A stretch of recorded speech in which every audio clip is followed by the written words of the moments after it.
Okay. The first bit will be Paul going through rates apportionment, which is exciting. And then Paula, and I understand Tamer, you'll probably have some input into this as well, just to go through what's coming up with the consultation, elected members, input, all that kind of stuff. So we'll pick it up with the fun, exciting rate stuff. Right. Enthusiasm is overwhelming. Wayno, where's Wayno? Not there. He's gone to get cake. Oh, he's, yeah, look at that, eh? He's got all the curtain. So there will be a PowerPoint, and then there will be a really horrible spreadsheet. Great. But the spreadsheet's designed so that we can move some numbers around and it will give you an immediate impact on the sample property. So you can see the impact that you would have on those properties and the discussion you might have. So it might be, and I'm going to have to take over Wayne's spot because he's the only one that can run my spreadsheet. I can't do it from here. So it might be, you might want to turn around and have a look at the screen at some stage. So Wayne, can you load up my, Come on? Yeah, that's the one. Thank you. Can we move on to the first page? So I can't even read that. Why do we have such a long table? Anyway, like I've got a copy of it here. So what we want to do today is talk about the sample properties, just briefly. I want to talk a little bit about legislation because there are some legislative issues that we do have, and then what levers can we pull. Next one, thanks, Wayne. So the sample properties. So in terms of the sample properties, there are limits to certain rates. So currently we have an average increase of 13.01% after allowing for the growth factor of 2.1. So raw number, it would be 15.11. So 525K represents a 1% movement in rates, as we know. And we are required to talk about sample properties, although it doesn't specifically say sample properties. And what it does is say talk about impacts on rates for people. So everybody puts in a sample property. We have chosen which sample properties to use, and it goes back years. So we have used the consistent same property, so we can track rating movements over time. And that makes it easier to talk about what happened last year compared to what's happening this year, compared to what we're proposing for the next year and the year after. And I think there was some talk about changing samples, but I don't think you should change the samples because they are consistent across the years. And effectively, we shouldn't be afraid of what we're putting up in terms of rate changes. So it gives us a good picture on, for argument's sake, who got most rates increased last year versus who might get it this year. We have modelled the increase in volumetric charges into this, because it's important to look at the entire bill to council rather than just the rates bill. So it's gone from 60 cents inclusive of just to $2.40. And it also models the corresponding reduction in fixed water charges. So next one, thanks, Wayne. So the legislation. So we are subject to the Local Government Rating Act, and the one that will cause us some trouble, probably not this year, but I will talk a little bit about it into the future, is Section 21. And Section 21 says that certain rates must not exceed 30% of total rates revenue. And rates revenue sought by a local authority, and the Act basically is saying that rates revenue sought by a local authority in any year from rates described in subsection 2 must not exceed 30% of total revenue. And those rates that cannot exceed 30% are uniform annual general charges that are set in accordance with section 15, and targeted rates that are set on a uniform basis and are calculated in accordance with section 18. The proviso, there's an exemption there, and that is for targeted rates that are used solely to supply water or sewage disposal. So they don't come into the 30% calculation.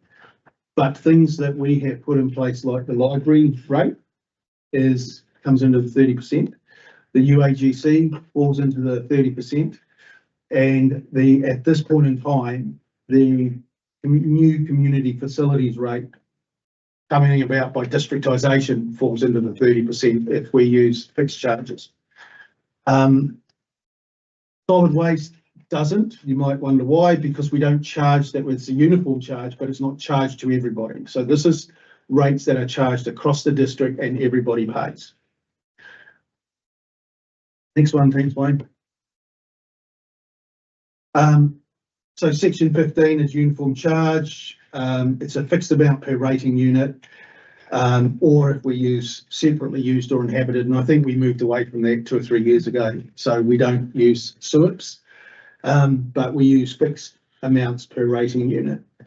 And the targeted rate is based on on a uniform basis for all rateable land, except for which the rate is set, in respect of which the rate is set. So that is saying, as I said before, anything across the district that is a fixed charge falls into this 30% calculation. If we can move on to the next one, Wayne. Now, it's what levers can we pull? Now, council's decided at this point in time on an average rates rise of 13.01. That's what you're going out with in your consultation document. That has impacts on how rates are apportioned across individual ratepayers. So you get a chance now to set your fixed and variable charges on a level that you can measure and model that against each individual incidence of rates. So, but you must comply with the 30% rule. So currently we have 2 rates that I think we can use. The UAGC, which is just another part of the general rate. So effectively what we have got is the general rate is made up of a land value rate and a UAGC. And then secondly, we've got the community facilities rate. Currently it's not quite 886, it's a little bit higher than that at the moment. I'm confused. Okay. The relevance of the stormwater charge?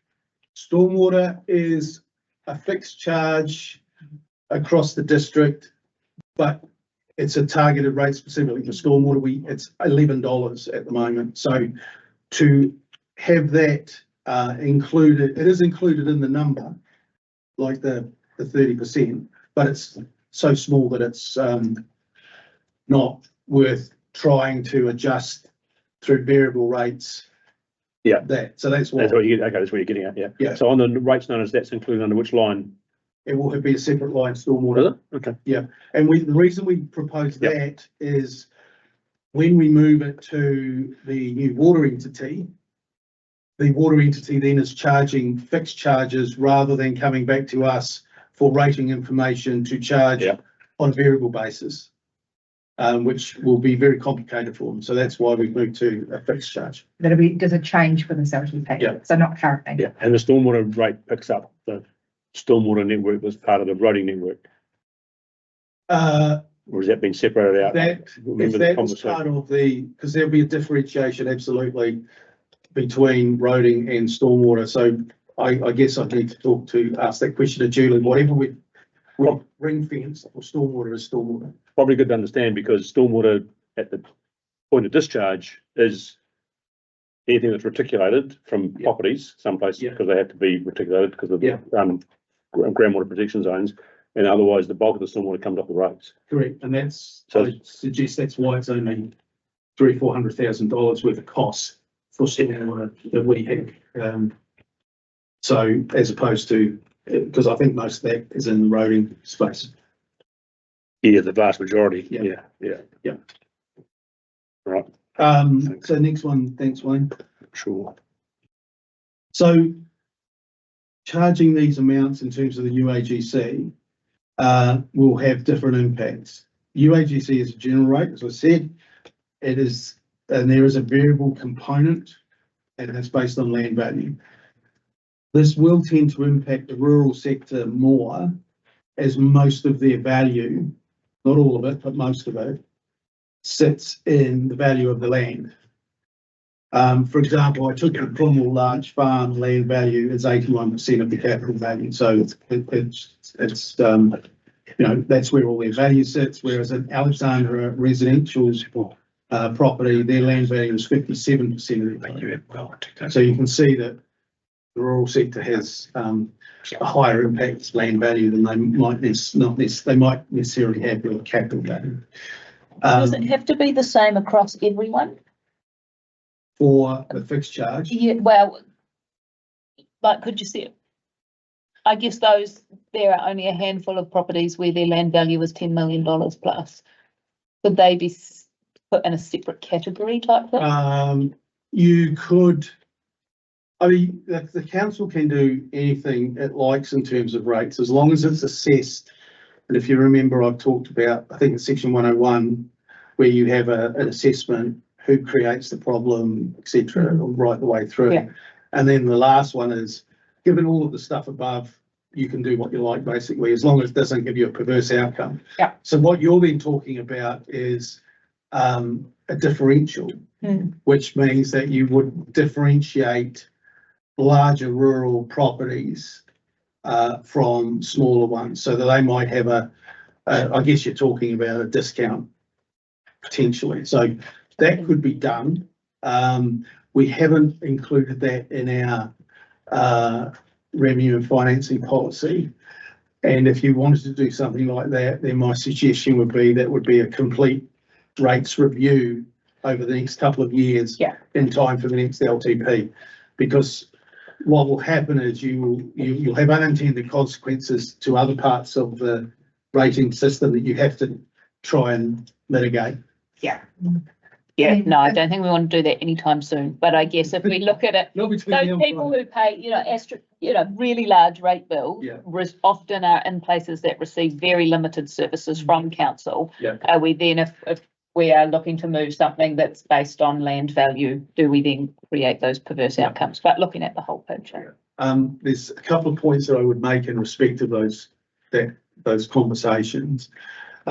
We've got to remember that rates is a tax, and it's a tax on wealth, and it's not user pays. Yeah. It's and unfortunately, we have a sledgehammer to crack a walnut type scenario where the more value involved, you can pay more, unless you shift to fixed charges, but you've got to comply with the 30% rule. So that's designed to move you away from that. I guess the other point in respect of that, and I say this in all sincerity, is that rural, farms have an advantage from a tax perspective that urban residential people don't necessarily have, in that there's a GST component that they can claim back, and there's a tax component they can claim as a tax deduction. So there could be an argument to say that's your differential. You get that benefit, but it's not, it's not directly to us. You get the benefit through central government, if you like. So all those things have to be sort of thought through before we make a call on differentials, and that's why sometimes we've got differentials that are higher for commercial places, because they have the ability to earn more money from the stuff that we potentially do for them. So it's not a it's not a one size fits all. Is that what you're saying, Paul? I'm saying that rates is complicated. Could you say that again? But you can quote me on that one. Yeah. Thanks, Wayne. Can you move to the next one? So the other one is the targeted UAGC, and this is in terms of the community facilities rates. Now, September last year, you decided to put everything into the district pot, and that will kick in from 1 July. What we tried to do with that is most of the community facilities that were ward-based were also based on capital value. So we haven't changed that basis. What we have done is we've just lumped it all into a larger pot, which is the community facilities rate. Currently, we've got it at 100% fixed. It will impact urban ratepayers more because they effectively, most of their values, or at least half their values, tied up in capital. But the advantage the urban ratepayers have is there's a lot more of them compared to the rural. So you are spreading the cost over a bigger base, which means that their increase is nowhere near as much as it would be if it was a rural place, because they're so small in number, but big in value. That makes sense. Next one, thanks, Wayne. Right, so continuing on what we can do, currently the section 21 calculation, and I'll show you this when we get to the spreadsheet, is 28.1%. So at this point in time, we don't breach the Act. However, there are a couple of things that could trip us up. We still need to maintain below the 30% maximum. And we also need a little bit of headroom for what is their RID, which is the rating information database. So that's everybody's rates information from their values, their new sections that are created all go into the RID. So between now, when we've talked about these rates and when you guys deliberate your long-term plan, which is going to be late May, and then we produce a long-term plan, and then we adopt the long-term plan. But in between that space, there could be, and I've had this experience before, a whole bunch of new sections that might finish the subdivision, come into our system, which means each one of those picks up a UAGC, which then runs the risk, if we're sitting at 28.1, of tipping us over the 30%. And it doesn't matter that we talked about 28.1 now, it's what the section 21 is on the day you set your rates, which is going to be 1st of July. So if you've tipped over the 30% threshold because of that action, through no fault of the council, it's just people have bought their sections in and their subdivisions have been completed, and they've built their house and they've got their consent, all of that carry on. That's going to potentially tip us over and put us in breach of that section, which is illegal, and you won't be able to strike your rates with that in place. Okay. What do we know then? Might we see what's in the pipeline? We could see what's in the pipeline, but we don't necessarily know between when you set the rate that goes into the LTP for audit. We have to make an estimate and a guess. Now, we might underestimate that, is what I'm saying. We just need to be really sure and give ourselves a little bit of headroom. It's not saying that we shouldn't do it. I think we just need to give ourselves a little bit more headroom than 1.8, 1.9%. So, Yep. So why doesn't when new section of house comes on stream pay rates, doesn't the size of the pot get bigger? And so you're not shifting that to 28.1%. Well, that will depend on if they then start paying whatever you set your UAGC at. Okay, so if for argument's sake, a section comes on, their land value is similar to their capital value, there's not much more rates in terms of land value we're collecting, but we are going to potentially charge, if it was a 10-lot subdivision, we would be charging one UAGC on that section. So it's section rather than sections in housing. Yeah. Yes, it's the creation of the rateable unit. But I would have thought that between now and 30 June, we know the maximum number of sections that will possibly come on stream because of the consents that have been granted. And I'd say it's probably 3 plus the 5/8 of not very many. Timing on 33 is true. Yeah, but we must have a fair idea of the maximum number that's possible with what's already in the pipeline. We know what 223 has been done for, and if you haven't done 223 by now, chances are you're not going to get 224 by the end of June. We don't actually record how many sections at different stages, and we wouldn't be able to say to rates, hey, this many have come up for 2B3. And of course, 2B4C's got another 3 years. And it just depends so much on timing. We can have a look and see. Yeah, I I thought we get a pretty good handle on it, because I understand your concern, but what I would say is that we've been at that number for many, many LTPs and annual plans, and it hasn't bit us yet, and we're probably not getting anywhere near like we used to in terms of the number of sections coming on. That's cold comfort, but we should have a pretty good idea. The answer to your question is no, we haven't been at that level. And the reason we haven't been at that level is because everything was based on wards. So that is not a UAGC that is charged across the district. Well, your predecessors have been misinforming people like me then for some time. I'm just saying that if you had a targeted rate for Cromwell, say, for argument's sake, and it was a capital value and a fixed charge, that does not come into the 30% calculation because only the Cromwell ward pays it. Not the advice your predecessors have been giving us. Well, that's not your issue. It's just what I'm telling you has happened. I'm telling you, Yeah. This is what it is. The 30% calculation is for uniform charges spread across, paid by everybody across the district.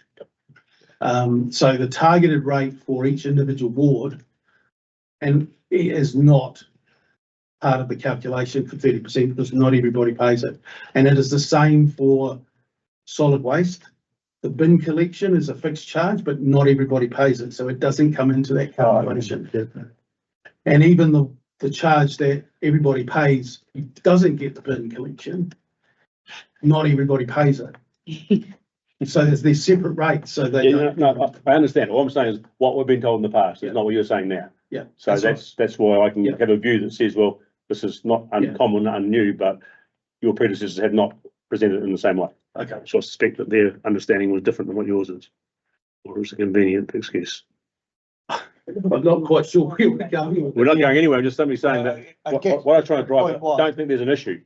Because the past says that there hasn't been in the past. We've had more subdivisions, more 224Cs coming on in the last part of the financial year, and your predecessors have said nothing to see here. And they're not likely to go from the 28.1 to over 30 between now and the end of June. You're telling us something different, which is a bit of a surprise. Yeah, well, as I said, the nothing to see here is because of how we structured the walls. There is something to see here now that we've.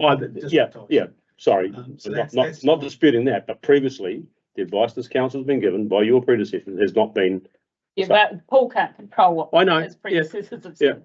Yeah, I'm just trying to explain the logic. Then we'll still think my logic's right anyway. But I'm comfortable with what the advice we're providing here. I guess at the end of the day, it couldn't be uniform if all 4 wards were collecting that rate in a slightly different differential. Yeah. It wasn't a uniform rate there, but there would have been a uniform UAGC that was across the district, but it wouldn't pick up the wood stuff. And you're definitely right now. I do remember in the 21 LTP. it wasn't how it was interpreted and how we were told. So that's, they were all lumped together. So all I'm saying is your advice is consistent with what I've been told before at this table, and that despite the fact that there was different with the wards, it was still lumped together for the purpose of this. Yeah. No. So nothing new here. That's what I'm saying. Okay. Well, I think I can move on with that. I think, and look, again, it depends on how much, and we will look at all of the information that we can get prior to the council adopting its LTP, because when you adopt your LTP, you are adopting all of your rates that you are proposing to charge. Whether you want to have a little bit of headroom, I'm suggesting that might be 20 to 25%. You might want to go 27 or leave it at 28 and just run with what we've got there. The other issue that I want to talk about is you will have a problem in 2027 when the Three Waters assets transfer out and all of the income transfers with it. Because the income from that calculation, the 30% calculation, is allowed to include water. Currently, we've got it plugged in at about 17 odd million dollars. That is the Three Waters income. That comes out. So your fixed charges will be 38%. This is based on today's dollars, not 2027's dollars. It's just by way of example. You will be at 38% under a Section 21 calculation. So we will have a problem. Blows it out of the water, doesn't it? It does. My comment here is that's only 2 years to prepare that. So do you want to think about changing it now so that in 2 years' time, the impact is less? So we need to get to 30% in 2 years' time, and that's going to have a significant impact on some ratepayers, probably mainly the rural space because most of it's capital value or land value based. Do we want to start that process now so that come 2027, it's not such an impact? So the There's answer, already our rural ratepayers who are bearing the brunt of this. Rise. I'm not saying it's easy, but Yeah. I thought this is something LGNZ must have been talking about this. This is good because once you get regional entities with 3 waters, that's going to this is a problem that's going to go right through New Zealand. I think Nigel's right, is that you would have thought as part of what's happening in the 3 water space, this 30% has to be reviewed. So I think so the answer to your question, I think, is yes, we should.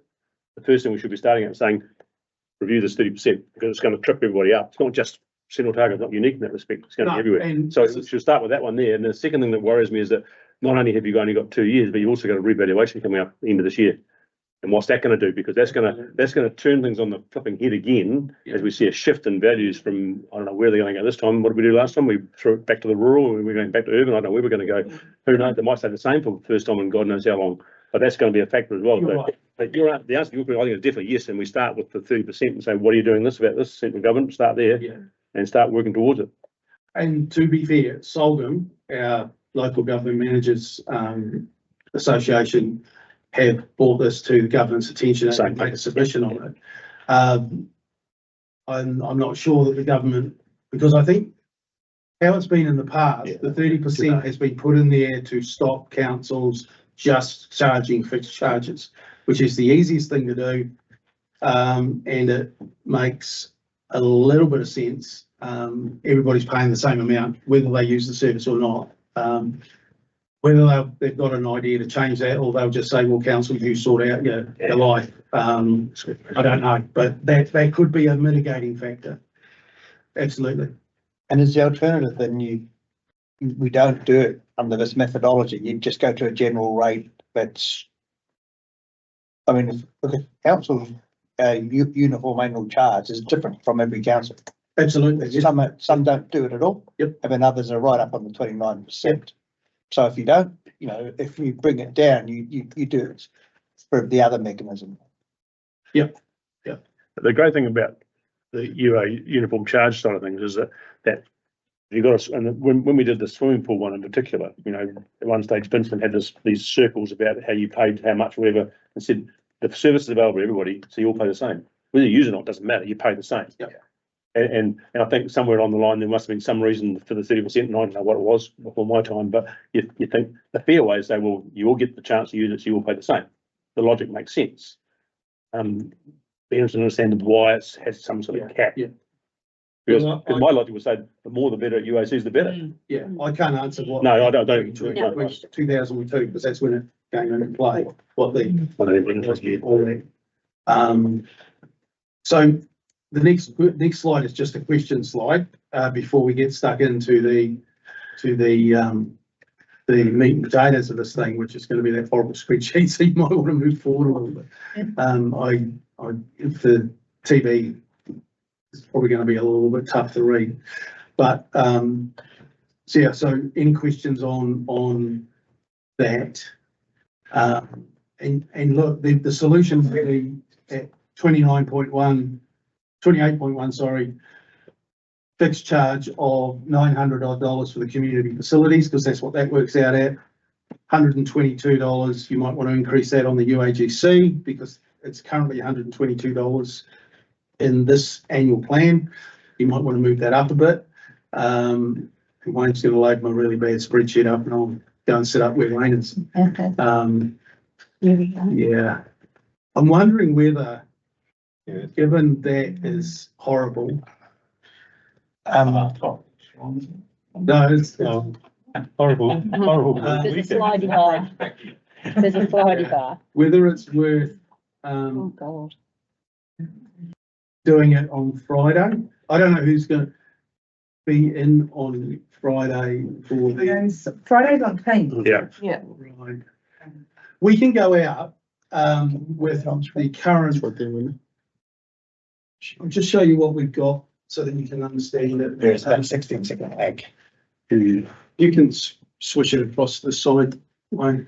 Do you, So maybe you- if you could cover some of it off Yeah, and then if we you can move go that up, away. yeah. I Yeah, guess, okay. yeah. So what we've done is, these are the two major fixed portions that we're talking about, which is the UAGC for the general rate, and that is the UAGC for the targeted community facilities rate. Yes. So if you roll that up a bit, what I could probably do is send the spreadsheet out in hard copy, but you won't be able to manipulate it. Because if, sorry, Wayne, can I drive?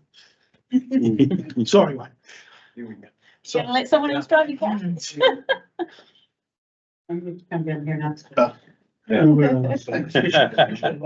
Not sure. Time for a rest break, I'd say. It's not a rollway.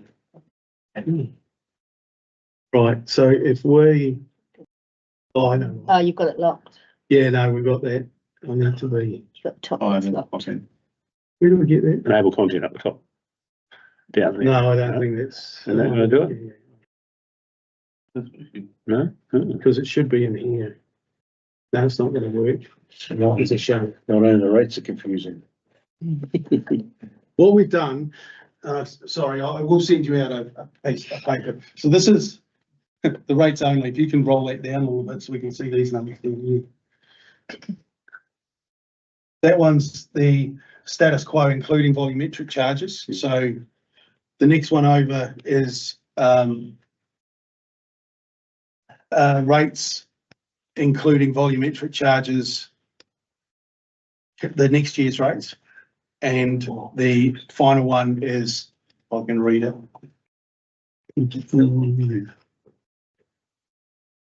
Yeah, no, we're not going to see this, which is a shame because it was exciting. It was a horrible spreadsheet, but it was. I can see how exciting. So like if you change 122 to make it, just change that 122.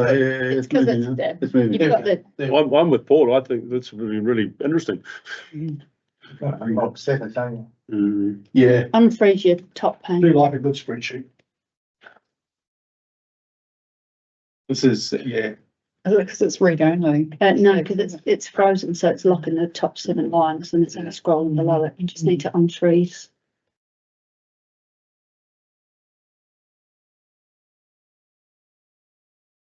that's what I want. There we go. Oh, I know. There you go, the black lines. Good man. So if we scroll up to the top, Yeah, that's the top. so this is our, there's got to be, there's changes up there. So this is our You've hidden. capital value, land value of our sample properties. Gather round, everybody. Yeah.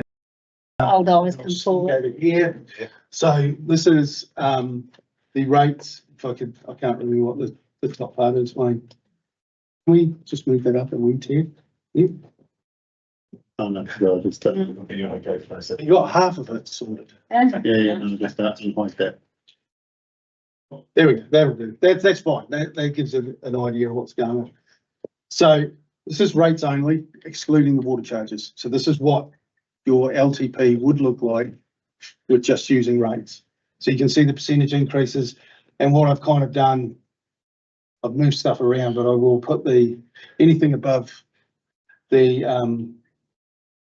average will get a red number beside it rather than, because I shifted everything around to break it into towns. So I've made it Alex, that's just Alex there. The next one is Barrington and so on, right the way down. So we've put anything that's above the average will go in red. So you can sort of see 16, 25 type of thing. So this one here is rates and water charges based on the previous stuff. This is rates and water charges based on what we currently know now. And this one here is also rates and water charges. Now, they're all the same because they've all got the same rating factors. If you went and changed that 122 UAGC to say 200, it would change these numbers. So you can see the impact of that on your rates, but since we're on this TV, I can't really drive it properly. And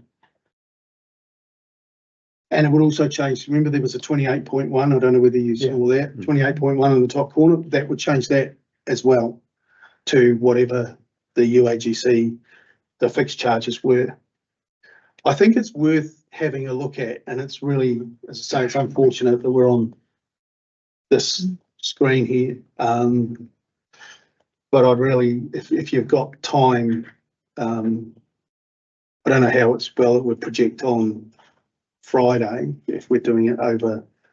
It would just be really small. Well, on I your guess if you screen. share your screen, then you Yeah, can show and highlight and circle your mouse on what we need to do. So currently your rates comply with legislation and you can consult on that. You may want to have a discussion later on during the consultation period, and we can sit down at the next meeting that's, we've got the big screen, and we can talk about how those changes might impact ratepayers, because you can make that decision at your LTP deliberation stuff, because it's all part of the revenue financing policy. All of that carry on occurs at that point in time as well. So it doesn't have to be decided today. I just kind of thought it would be useful to have if we wanted to change anything, we could change it today for the consultation document. But as I say, Are there implications for us if it hasn't been in the consultation document and then we wanted to change you that? can, the thing is, the permutations of doing this is so vast that you could never cover everything off in your consultation document. So you're allowed to do that as part of your decision-making process, because for argument's sake, if you take out, you accept that people don't want to get rid of pools, for argument's sake, so that comes back in, so we're throwing $280,000 worth in, and you might take out the turfs, so there's $500,000 coming out, so that's going to change that immediately. So you can still then have a look at it and say, well, this is different information. We've made some decisions on what that might look like in terms of our 9 consultation items. And you might get other stuff from other people coming in as well. You can then have a relook at that and say, well, given this new information, what are we going to set that on? And that's when you can have another bit of a discussion. Really what I wanted to show you here was the manipulation of the fixed charges and how that impacts rates. It wasn't designed for you to make a decision to say, that's what we want to do. You've still got that opportunity. So, yeah. Sorry that it would have been exciting because you could have seen 20 different rate changes and it would have gone. I have. The colours, the everything. Do you want to scroll it back out, Wayne, so we can Just zoom out, we can thing see all this. its glory? What you could do, Wayne, you can send us a locked copy of the spreadsheet so we can actually look at it. Without change. Well, if you've got access to Excel, I have no problem with you playing with it and changing. Well, yeah, just because the trouble is going to be an A3 sheet or something on a team screen, and it's no matter what you do, even with 2 screens, it's still, yeah, just to, I'm more than happy Yeah. to I'd love to have a look at send it. you a link Yeah. or send the file, That'd be cool. and you can play with it and see the impact. All right, mate. So As long as you thank me what I give you. if you go to change that to say That's out. $300, change it to 300. Right, so that changed everything in that spreadsheet. So you can't, What happened to the 28.1%? yeah, I don't know where that's, what it's not. No, that's okay. Click on that. That might be because it's linked to another file, right? Okay, yeah. If So you it is a copy of a copy of a copy. Yeah. That's a good name. That seems to be the one that's changed. If Yeah. you raise that up, that's the charge across the whole. Yes. Rate card. Yes. What that charge used to pay for was the council, you guys. Mhm. And what we have proposed in the revenue financing policy is that, and I've talked about this, gets decoupled from paying for a specific thing because you can't change it to impact other ratepayers. You just have to charge what that cost is. So So that up, Wayne says that when they forward down there in the rural, it was 28%. Just make 7 smaller and 6 smaller, just take them all out.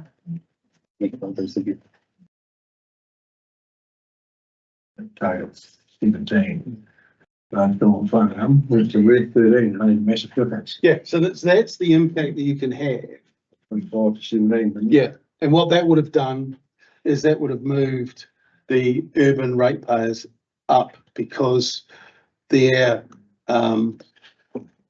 rates, the variable rates may have been less than $180 that they would have been paying for general rate. So that's the type of thing that you can play with. So we'll make sure that I'll send you a copy of it and you can put it into your, don't worry about all of these things because they're used to calculate that page. It's sample properties calculation you need. And look, then we can have a, next time we get together as a council, hopefully on a bigger screen, we can see it and you can ask me the questions that you want to ask about, you know, I tried this, why did it do that type of thing. Yeah. What happens if you do go over the 30%? Then you get in trouble. Effectively, your rates are not legal. And you don't, as I say, that's one of the things you don't want to be doing.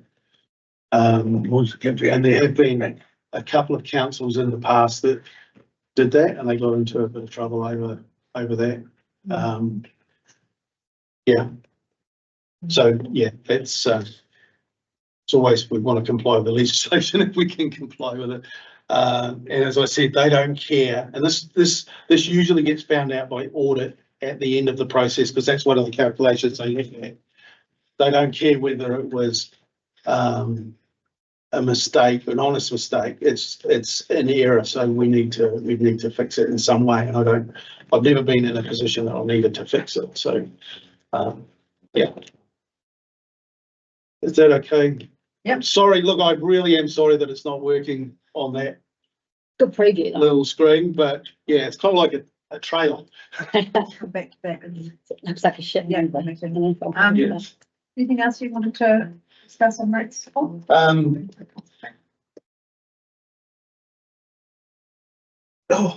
no, I think in terms of the rates, we've tried to minimise the changes. So really we've dealt with districtisation and tried to minimise the impact there and follow what we've done. There will be a change for places like Natevia. If we accept their swimming pool, that's going to add significantly to their rates. But again, that will depend on how you structure it, whether it's a fixed charge or part variable charge. We've also, as I said, decoupled the uniform annual charge from just paying for elected members, because you get better bang for your buck and able to be able to maneuver. As you saw when you changed it, we had a reduction. You wouldn't be able to do that if we had just said that UAGC is paying for the elected members. So that's why we've done that. Is there anything I should have forgotten? We're, in terms of the LTV or the consultation document, we are almost there with the auditors. There are a few wee changes that they've come back with from hot review, so we're squaring those away. So all in all, I think the last big thing for us in relation to the consultation document is something that absolutely, to be honest with you, nobody will care about, is the accounting treatment of the transfer of the assets, the water assets to the new entity, and the value of our shareholding that we will take back. So it's a technical issue. We're still working through that with the auditors, but we will have that resolved by Friday. So yeah, we're anticipating that we will have the CD for you to adopt for consultation. Yeah, during the course of the day, we have got the CD back from Audit New Zealand, and we'll see just sort of minor stuff. So that's been quite good during the course of the day. So feeling more confident than we were, when we kicked off this meeting this morning. There is a meeting reported this afternoon just to clarify a couple of things, so that we're not anticipating anything else coming out. I will get that spreadsheet. Oh, Wayne will be able to send that to you. Yeah, I just want to change the Okay. colours on it a little bit, because me moving stuff around has changed the conditional formatting on it, so I just want to put that back so that you can look at it. And look at where the averages sit and people above and below and what might impact that. Oh, that's me. Thank you. Paul is going to join us now. Just before, and Shane also, I think you've probably both you read about that consultation, and a slight change this year. We are going to use a product called AI Factual. That's the name of the outfit. So this, we've got a very short time to analyse the submissions, 4 days, I think it is. So Nelson City, last LTP, they trialled this and actually got an award for it. And essentially it's artificial intelligence. What it does is we feed the beast as we go through the submission period, and it helps theme up the analysis for us. The really cool thing about this, so we will learn it as we go. We're going to use it for the Three Waters consultation as well. And Nelson City have used it subsequently for other consultations. What it produces is essentially a really good first draft that still needs the human eyes on it, but it will look quite different for you guys this year compared to what you, well, those returning councillors saw in 2021. The real cool thing about this, once we get it to a point where we've got enough data in there and we're feeling comfortable with that, it's taught itself how to theme it right, we can actually give you guys access to the tool. So if you've got time, you can actually go in and you can like do some filter searches. So we'll set out instructions and we can talk you through how to use it. So that will help, particularly if we get a lot of submissions. You'll actually be able to access this before we send you the deliberations report, which will be useful. But we will still obviously produce a report for you. So just indicating it's going to look slightly different, and we're going to learn it as we go, aren't we, Paula? But we're feeling confident based on Nelson's experience and the fact that they are using it again and again, that we're going to get a good outcome. It wouldn't be humanly possible to manually theme it up in 4 days and actually get the deliberation report with these guys. So it was a needs must, but I think it's going to be a good outcome. So we will tell you more once we've got something to show you and send you the link. All right, Paula and Tamer. So our communications team have been working with Tamer to develop a plan for how we'll work with the community to get them involved in this year's long-term plan consultation. At this stage, if Council adopts the consultation document draft on the 28th of March, we'll go live on the 28th of March, and the consultation period has got to run for a month, and we'll be closing on the 28th of April. So that's 32 days. We want to give that buffer because we know that it'll be later in the afternoon. So all going well, that's our plan. We have these little forms, there's a whole bundle of these, and I'd love you all to take a bundle for yourselves to take with you that has some dates of when we're going to be engaging or out and having information systems. So please do grab those. We also have here some little business cards that are actually about talking. There's a wee QR code in the back if people are wanting to click in and get involved in the survey.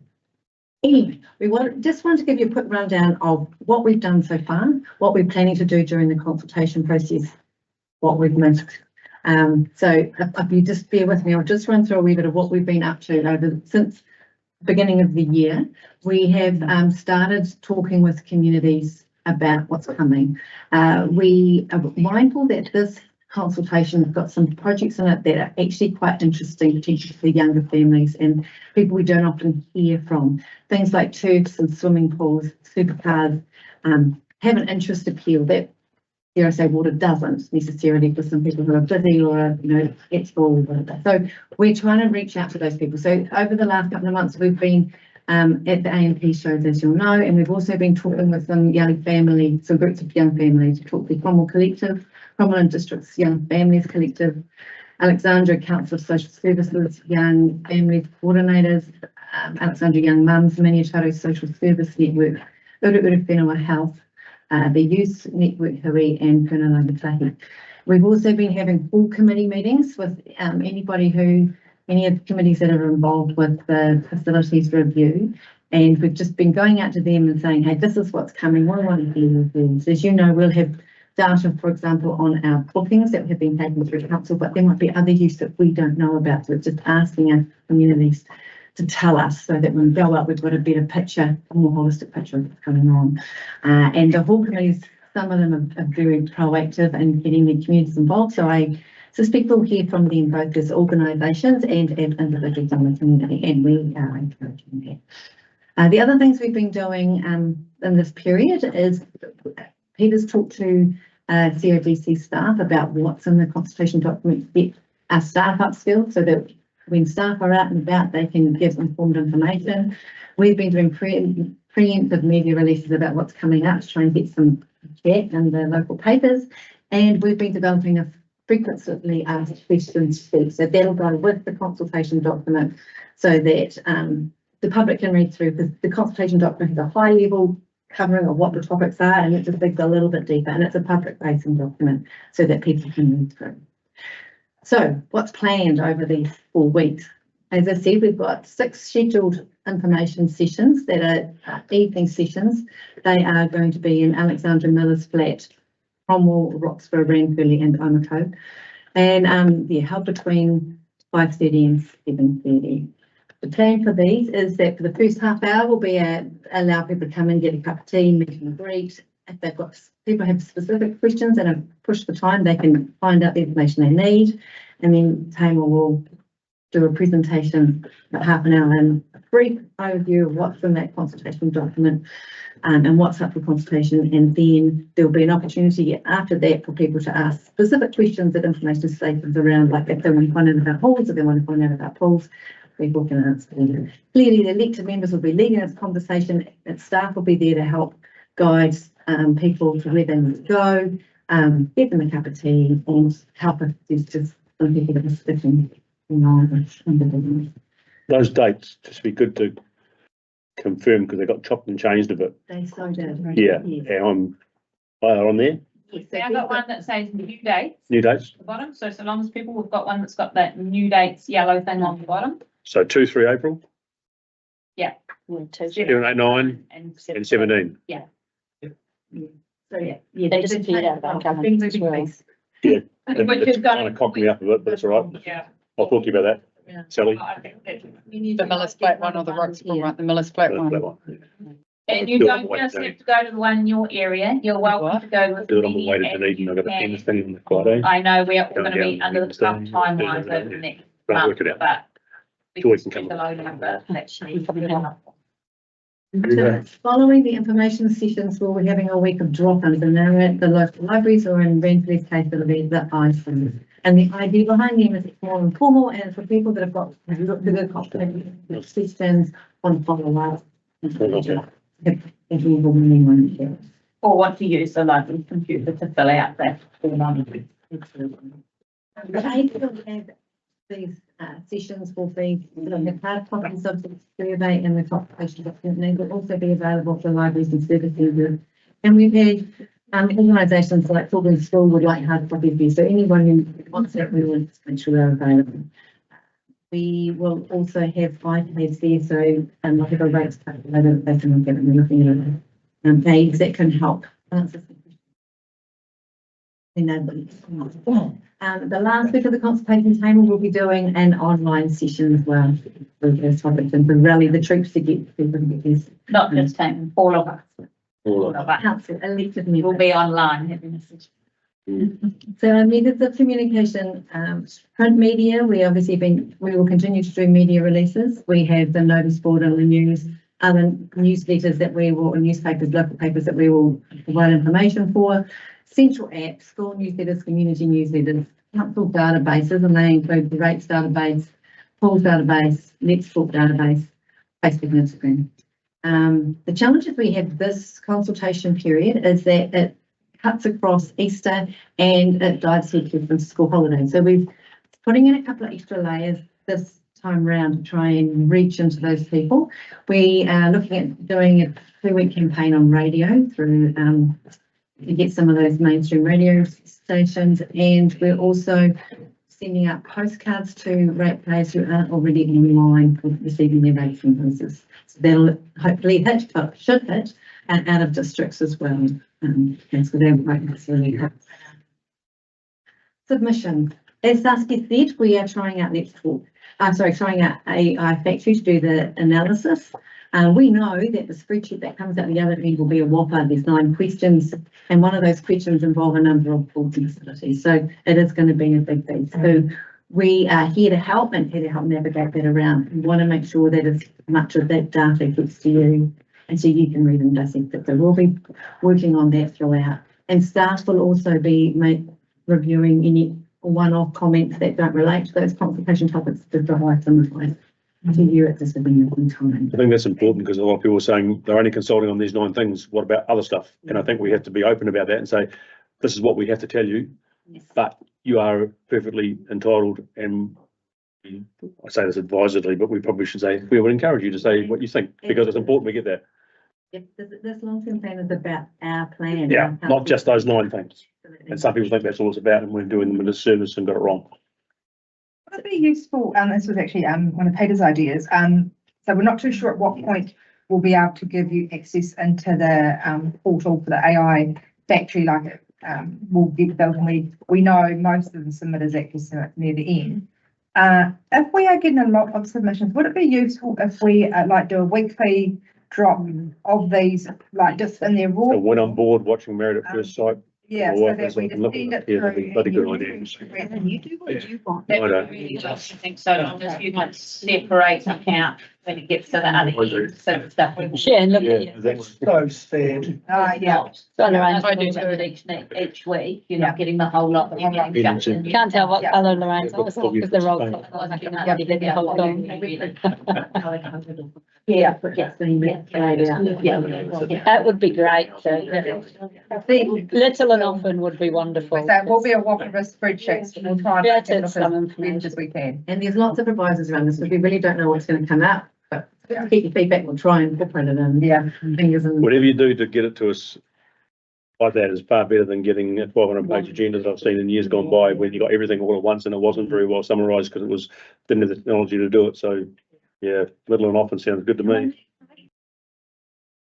So we'll be using Walker's and submission maximum as you've been put out to. So the AI factories on the back end, but we still have the front end where the information comes in. And Yeah, I was going to we are mindful that people have had issues with Let's Talk and getting on. So please, if you hear that, can you get them in touch with us as soon as you can, and we'll try, if there's any issues, we can iron them out. People having difficulty, we can talk them through one-on-one. The reason why we encourage or using registration is that it's a long-term process. The long-term plan process is a special consultative procedure. So we do need to gather some data about the submitter. It means that when someone's in the survey, they can save the survey and walk away, because it's such a beast. We used to get a bit of criticism, a lot of criticism with Survey Monkey, that when they left, it wouldn't save and they could start again. So it gives them a copy of their own information. And it also gives us a chance that we can directly go back with feedback, and we can keep them in the loop, which is also Just so you can keep the data and reporting to China, isn't it? I hope not. Otherwise, if people aren't comfortable, we do have hard copies, and we will be entering the hard copies as they come in. So we load them onto Let's Talk manually. So it is good if people do an online survey, but if they want to do a hard copy, that's totally fine, and we can accommodate it. The other thing we are trialling this year is we are developing a survey for students. So it's separate to the Let's Talk platform, and this because we've had at the pools people are sort of saying, hey, we'd like to have a view on a pool. So this gives, it's just a survey for school age children. It's kind of aimed sort of, yes, but just around the turfs, the pools, the facilities, the class. And so if they want to give some feedback, we can gather that as a separate thing, and you will see that as a separate piece of work, but it gives a chance for hopefully the children can get involved and have their views shared. Yes, and then if the output will present, we'll see at the end, but we'll try and get some things reviewed during the time. Okay. What have we missed? Yeah, that was what we wanted to ask, is what have we missed? Are there groups that you think need to be targeted specifically as a group, or pockets of the community that you think won't see or hear about this, I think a lot of it's going to be on us as elected members to find those groups and communicate with them, or at least enable them to access the information. So is there anything that you think is missing from the plan? I'll let you know when we find out later on. Thank you. Well, that's the reality, is that. Yeah, I it was think, just if anybody was, oh, actually, there's a really big Lions group at Terrace and they'd probably be keen for us to go and have a chat to them, or, you know, whatever it is. we probably could get some sectors of the community saying, we want you to come to us. So we probably could,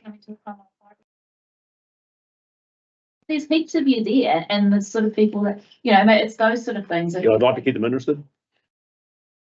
Fire brigade stuff. It's a lot, there's a lot going on. Yeah. And I think the ones that they are engaged, we're probably around here, they are anyway.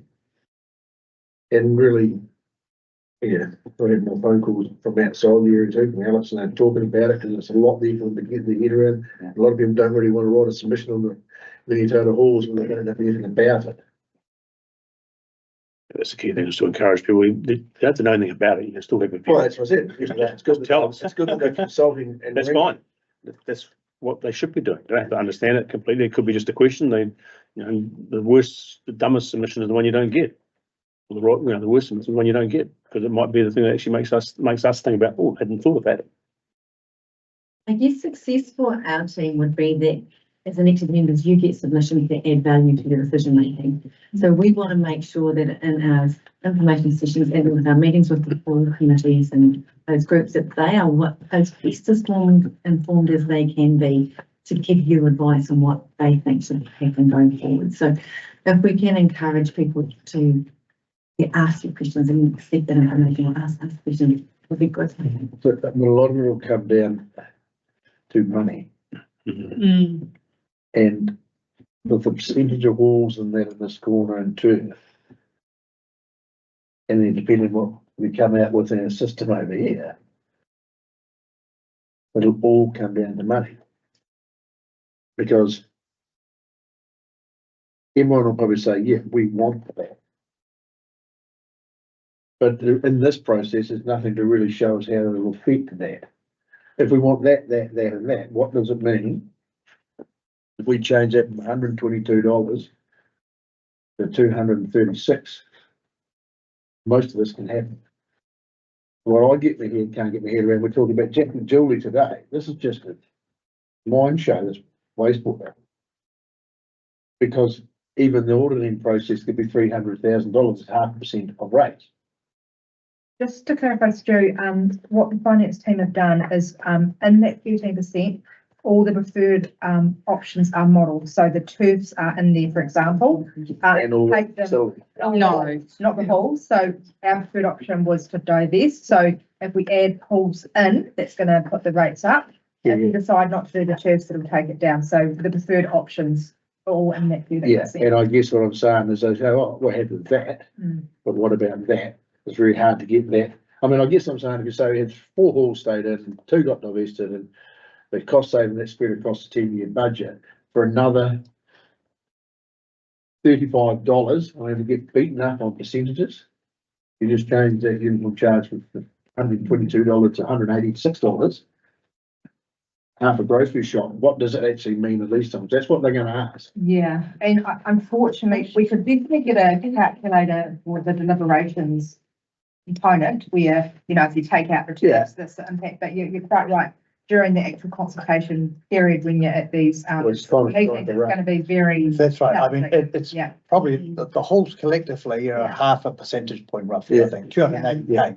Yeah. So if we stick with the status quo, then we just bring 280K back Yeah. into our rates. And I guess that's the discussion, the rate for the person comes to have that. But does our consultation document actually say that if you don't take this option that we're proposing, it will mean an increase of? Yes. If that's in the CD, then that's fine. The information's there. It says, well, if you don't like what we're proposing, then it will be an increase.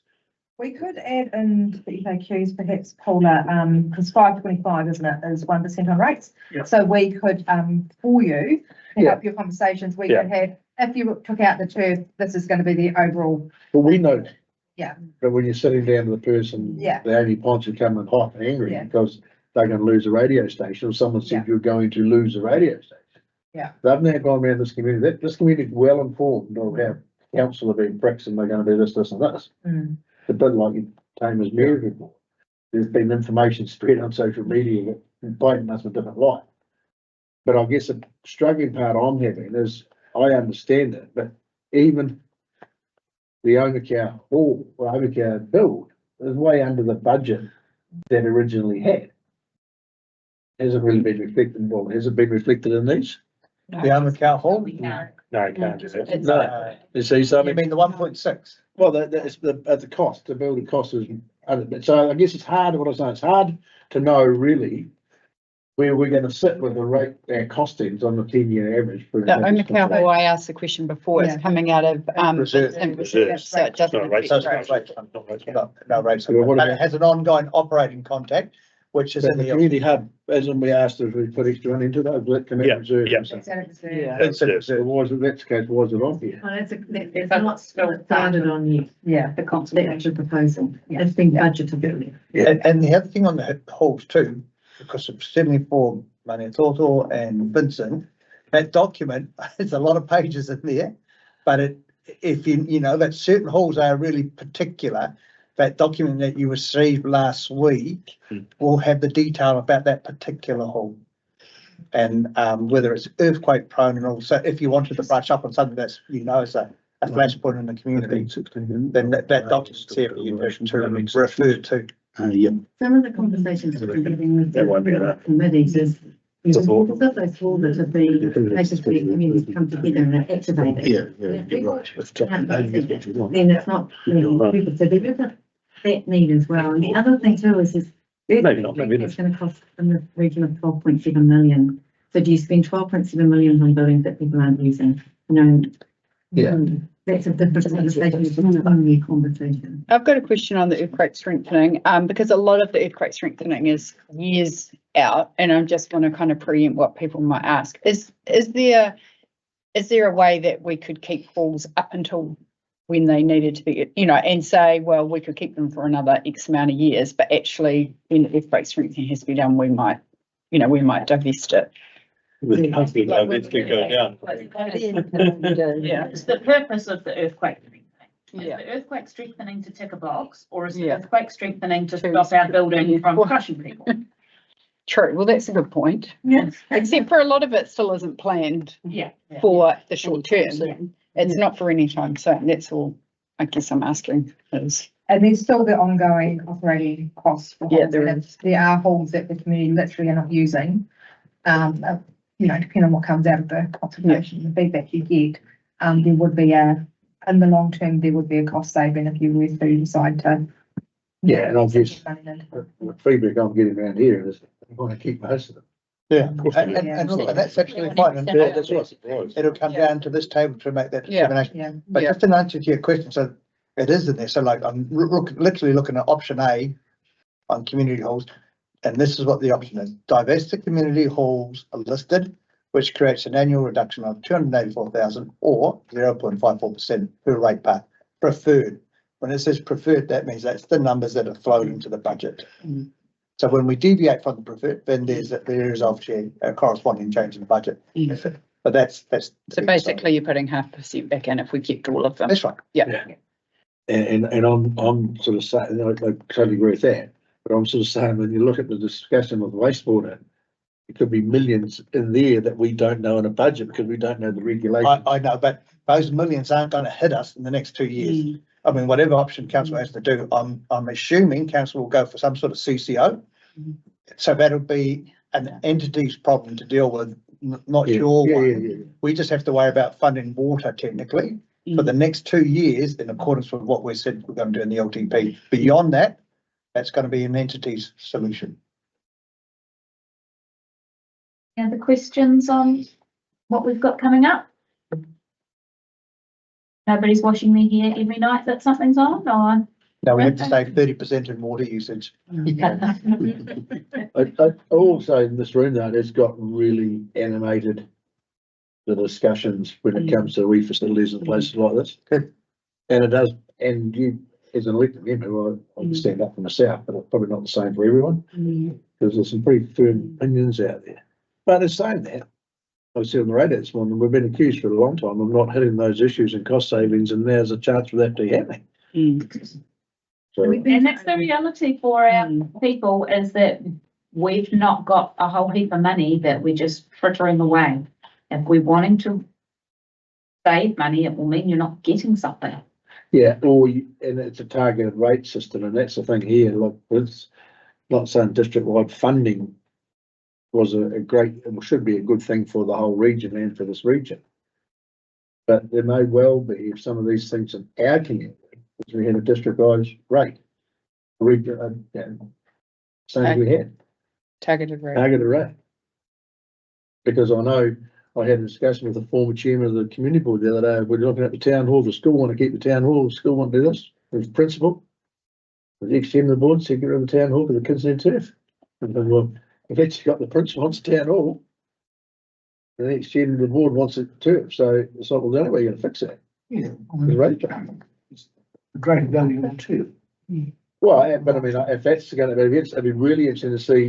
To me, it's like forget about the turf. And then because it's a lot of complex in there, because you've got education, they're selling houses in here to raise it. And the other side of it just was this young Jake Smith who broke his neck, and they're having a thing in here, and there's 240 people going to quiz night here on Wednesday.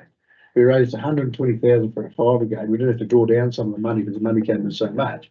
And they raised 150,000 to take the kid, the 12 and 13 kids to Vietnam. And they've probably raised close to 100,000 here being Jack Smith.